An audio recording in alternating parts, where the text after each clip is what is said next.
હવે આ ઉદાહરણ 8મું એ જરા આપણને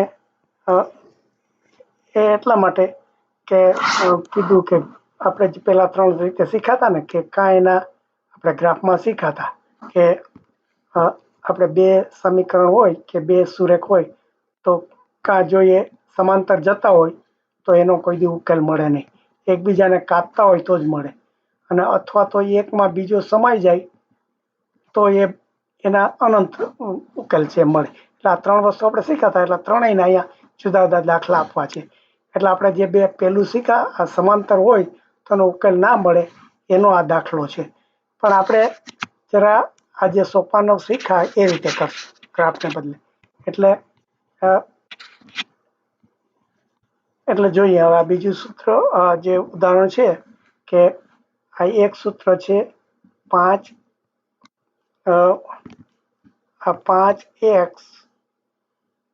5x વત્તા 7y આપણે બીજે પાણી લખું એટલે 5x વત્તા 7y બરાબર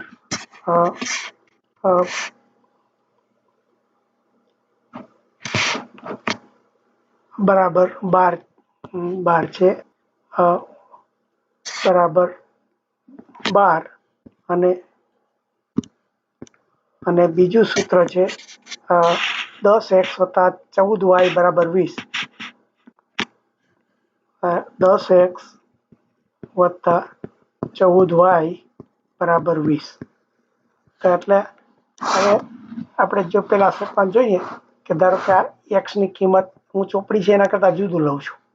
આજે આપણે 2 સમીકરણ છે એમાં શું કીધું, પહેલું સોપાનમાં x ની કે y ની કિંમત તમારે મેળવવાની, એટલે બાકીનું બધું જમણી બાજુ ખસેડવાનું. એટલે જો આ પહેલા સૂત્રમાં હું આ x ની કિંમત મેળવવી હોય મારે તો શું કરવું પડે કે આ 5x બરાબર આ 12 - 7y થાય.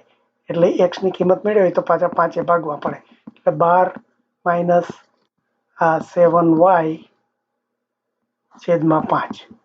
આ આપણે x ની કિંમત આવી. હવે એને આપણે એમ કે બીજું સૂત્ર છે એમાં મૂકવાના, એટલે આ 10x છે, આ 10 ને x ની જગ્યાએ હું આ મૂકી દઉં કે 12 - 7y છેદમાં 5, અને એટલે આ 10x વત્તા આ 14y બરાબર 20. હવે જો આને આપણે સાદું રૂપ આપીએ તો 5 ને 10 છે એટલે 2 ભાગી જાય, એટલે 2 વધ્યા, એટલે 2 અને કૌંસમાં 12 - 7y કૌંસની બહાર વત્તા 14y બરાબર 20 થાય. તો આને આપણે ફરી છૂટું પાડીએ તો 12 દુ 24 - 7 દુ 14y અને પછી આ પ્લસ y ત્યાંના છે એટલે 14y બરાબર 20. તો આ શું થયું, આ 14y પ્લસ છે 14y માઇનસ એ ઉડી જાય. તો આનો જવાબ આવ્યો કે આ 24 બરાબર 20. તો હવે આવું શક્ય તો નથી જ કે 24 બરાબર 20 ના થાય. એટલા માટે આપણે એને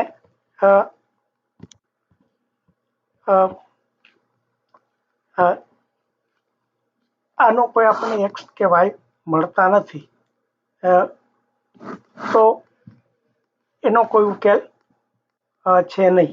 કારણ કે એ જો તમે આ જુદી રીતે આપણે જો હવે સમજીએ કે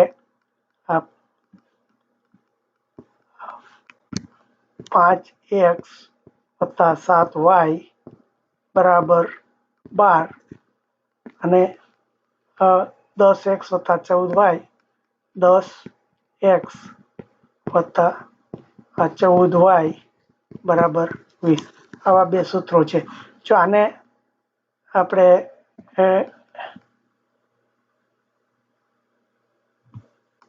એટલે જો કે મેં જે કર્યું છે એ રીતે જ છે. આના તમે 2 ભાગ કરી નાખો અને 2 ભાગી નાખો કે આ 2 ભાગો તો આ 5x કૌંસમાં વધે, આ 7y વધે અને બરાબર 20 થાય. તો આ બગડાને પેલી બાજુ લઈ જાઓ તો એની કિંમત 10 થાય. એટલે આ શું થયું? 5x બરાબર 7y બરાબર 10.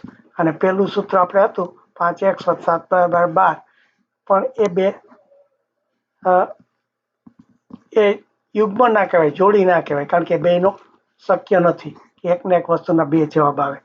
એટલે x ને y ની આપણે કિંમત શોધી ના શકીએ. એટલે આનો ઉકેલ આપણે ગણની ભાષામાં ખાલી ગણ છે એમ કહેવાય. બસ એટલે આપણે જરા જુદી રીતે